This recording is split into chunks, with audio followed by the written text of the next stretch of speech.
Welcome to Trial Talk, insights from experienced New York trial attorney Michael Joseph.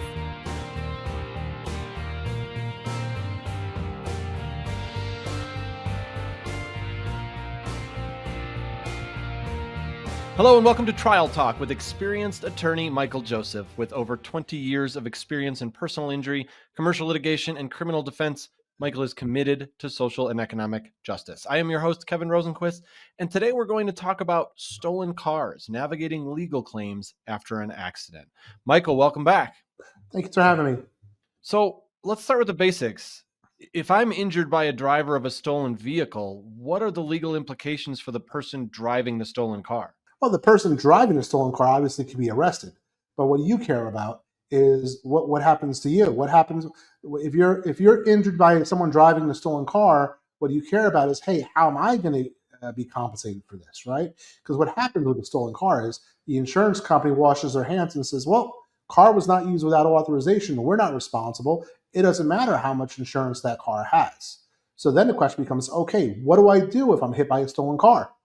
The answer is, if you have a car in your household, if you own a car, if a family member owns a car, if you're a kid and you're a teenager, you could be under your parents' policy. So what happens is you look back to your own insurance. Under New York law, every insurance policy written in New York has to have what's something called uninsured or unidentified motorist benefits. So that means that if you're hit by a car, your own policy, even though your own car wasn't involved in the accident, the policy for any car in your household has to provide you with basic one, no fault benefits, and two, has to provide you with whatever your policy limits are for uninsured motorists, which means they are now responsible to compensate you as if that vehicle was involved or that vehicle was a stolen vehicle. So what happens is your own policy has to now step in and provide coverage to you that other vehicle should have had. Okay, that's interesting. Yeah, because it's kind of nuanced. It's something that you don't really think about. Like if you get hit by a stolen car, whose insurance kind of kicks in. What challenges do victims face when trying to recover compensation if they're injured by someone in a stolen vehicle? Well, obviously the lack of insurance is the major hurdle. That's why we have these laws. Now, there's a bunch of nuances that you really have to be able to jump through to qualify for these benefits and to get them. The first is you have to prove it was in fact a stolen vehicle. So the law actually requires that the accident be reported to the police within 24 hours of the accident. So if you just go to the emergency room, get treated, go home and do nothing for 24 hours, you lose. The law actually requires that you report that accident to the police. So that's incredibly important. The next thing is within 30 days of the accident, you have to submit a no-fault application to your own insurance company so you can get these benefits. If you don't, you're getting stuck with the medical bills. So it's counterintuitive. Most people don't think the first thing that pops in your mind if you get hit by a car that either flees a scene or is stolen, oh, let me go call my own insurance company. That's why you really need to speak to an experienced attorney who's used to dealing with, knows what to do when you've been hit by a car that was either stolen or driven without authorization. If I'm hit by a stolen car and I don't have a car of my own, how does insurance play out in that scenario? In that scenario, you can look to the insurance for anybody else in your household, anybody you live with.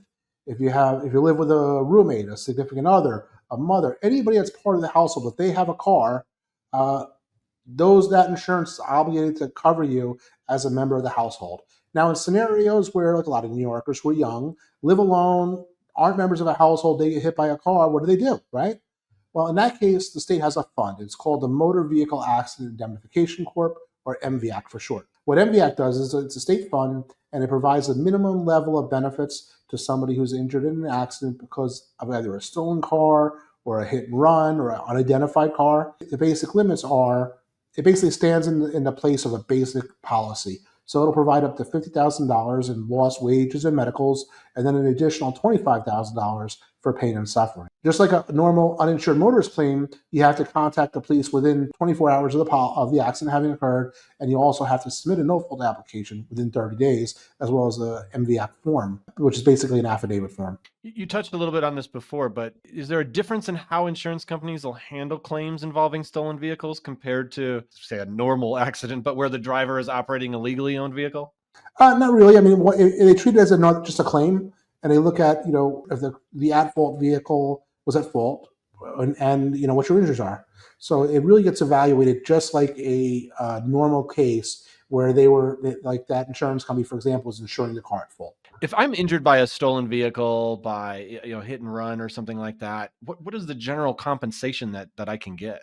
Well, there's a couple different limitations on that. The first limitation is how much insurance do you have, right? Because if you're making an uninsured motorist claim, it goes to your uninsured motorist provision of your own policy. And the first question is, okay, what are your own policy limits? Because that's the maximum of what you could get. The second question is, okay, what are the injuries? Because the compensation that you're ultimately entitled to depends on the nature and extent of the injuries. Obviously, if you have a more significant injury, you're entitled to more significant compensation, but just it's within the limits of the policy.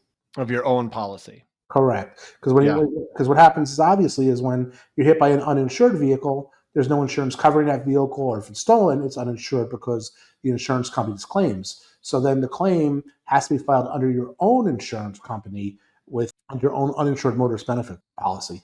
That's got to be a shock to some people sometimes. They file a claim because they got hit by a car and they found out it was stolen later. I suppose that can happen often. And then all of a sudden they're like, oh man, now I got to make a claim against my own insurance.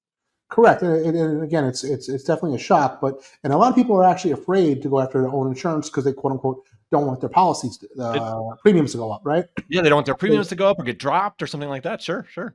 Yeah, but I always say to them, well, what's more expensive, a little increase in premium or your hospital bill? Yeah. or the money you're going to lose by not pursuing the claim.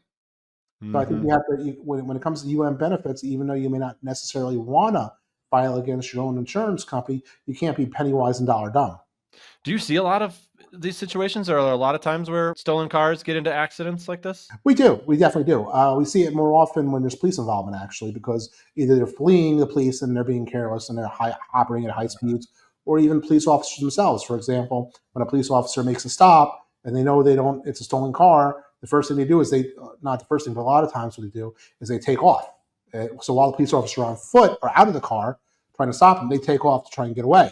And sometimes they snag the officer, and then the police officers themselves end up making claims against their own personal policies for something that happened on the job. Yeah, we talked about police officers last time, so that's interesting how that sort of plays into it. That's a really good point. So if I'm hit by a stolen car, what's the first thing that I need to do? I mean, obviously I don't know it's stolen, but I need to file a police report. What other evidence do you want your clients to have? Obviously, the first step is to file the police report. You need to document that you were hit by a car, whether it's stolen or not. And if the car isn't stolen and the police can track it down, they'll be able to find it. They'll be able to pursue a case against that particular car.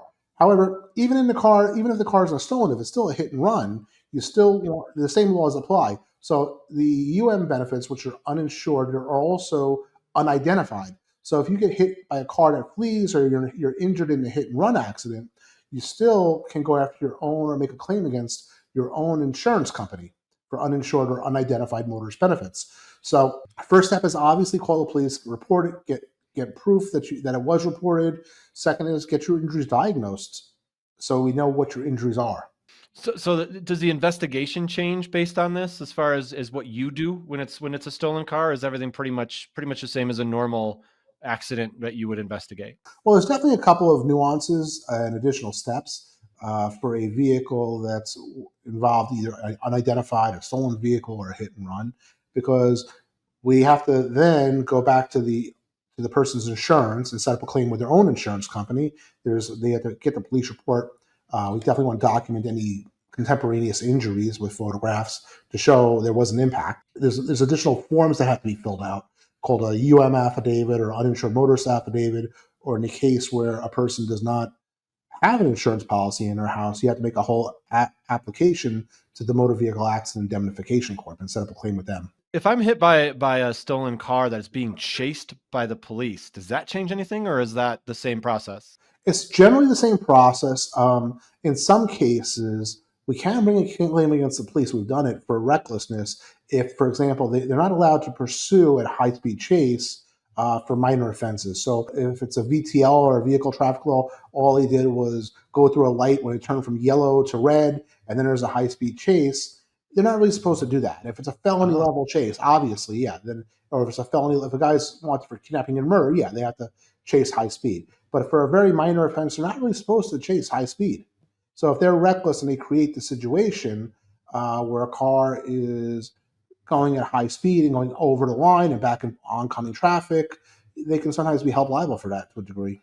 If somebody, a person, a civilian or a police officer is hit by somebody with inadequate insurance, how does that process work? Unfortunately, we see this a lot where people are hit by generally unresponsible people. They're unresponsible in how they operate their vehicles, but they're also irresponsible in the fact that they don't carry enough insurance to pay for what they did. So if you have, for example, a person that, let's say you're walking down the street or crossing the street, you get hit by a car turning, and you have fractures and you have surgery, that's a very significant value case.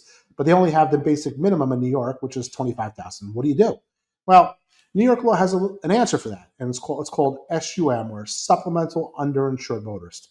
And that means whether you're a civilian or whether you're a police officer making a stop that's hit by a vehicle with inadequate insurance, you can actually look to your own insurance limits if you have higher limits. So, for example, if you have $100,000 or $300,000 or even $500,000 in insurance coverage on your own policy and you get hit by somebody with a $25,000 policy, you can go after your own insurance company for the difference between your insurance and their insurance because you've paid for that protection in your SUM policy.